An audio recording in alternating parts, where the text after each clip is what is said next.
2 years ago, John Smith, Andy McKee, and I were at a convention here in Vancouver, and a man called Barry Campbell came up and said to John, would you like to go to the Arctic? And he put a picture down in front of him. And we all sort of looked at each other and said, yeah, sure. And he goes, would you like to get on a nuclear submarine when you're up there?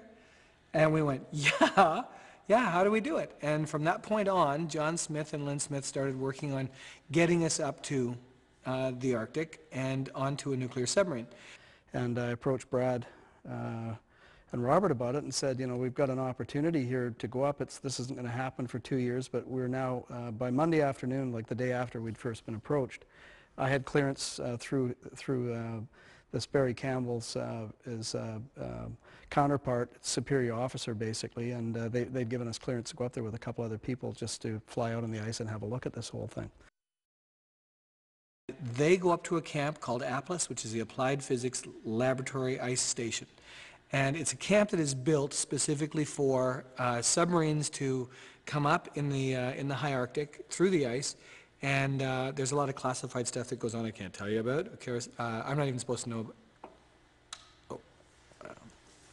Well, over the period of, you know, a year went by, and then it was like, I asked them, would it be possible maybe to shoot some stuff up there, because, you know, these kind of opportunities don't arise that often, and we have a good rapport with the American military through the SG-1 franchise. And he said, well, let me ask the question. So he did, and it, you know, it evolved into being allowed to go up there with about 20 people. And Brad Wright has beautifully, as he always does, crafted a story that works around the production, the biggest piece of production that we can get, which is a $2 billion submarine sitting on the polar ice cap and poking its head up through so that we can get on it and drive it. We've had a tremendous experience with the Air Force, but the Navy's right alongside them, and it's really kind of nice to see this. Having said that, the U.S. Air Force is also participating. They're not going to get trumped by the Navy. They're setting up some F-16s for us to shoot in.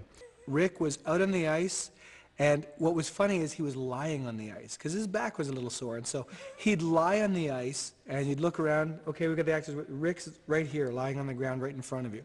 And all of them stood there the whole time, and it was remarkable to see. The crew, we'd handpicked the crew for people who were hardy and weren't going to give up on us. The actors you can't handpick, but if I had to do it again, I would take those three up there, and we could have done another week's filming and nobody would have said anything because everybody just had a ball. That was an extraordinary experience for them, and they were all troopers. Amanda and Ben and Rick, Richie Dean Anderson were real troopers. They have a helicopter that sits there, and they sort of said, well, take the helicopter. I went, oh yeah. Nobody ever says to a director, there's a helicopter here, take that. You fight for it for a month. Can I have a helicopter that day? This day I had 7 days of helicopter if I needed it. The production value is on a feature of the scale of a James Bond movie. Nuclear submarines are very expensive and big and hard to build. And we have one for our movie. So, no, we're absolutely thrilled. I have this to say to people who think that all they're going to get is another episode when they're watching Continuum. If you took all of your favorite episodes and took all the favorite moments for it and put it into 2 hours, it still wouldn't be as good as this. This is, when I was reading the script, I'm going, I can't believe this is happening. I can't believe that's going to happen. I can't believe that's going to happen. What? I can't believe that's going to happen. All the way through it, I just kept going.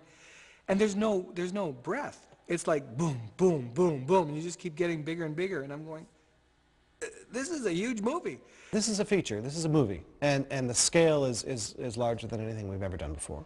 Once this footage comes together, the interesting thing about this movie is the stuff in the Arctic, it's not the biggest thing we did.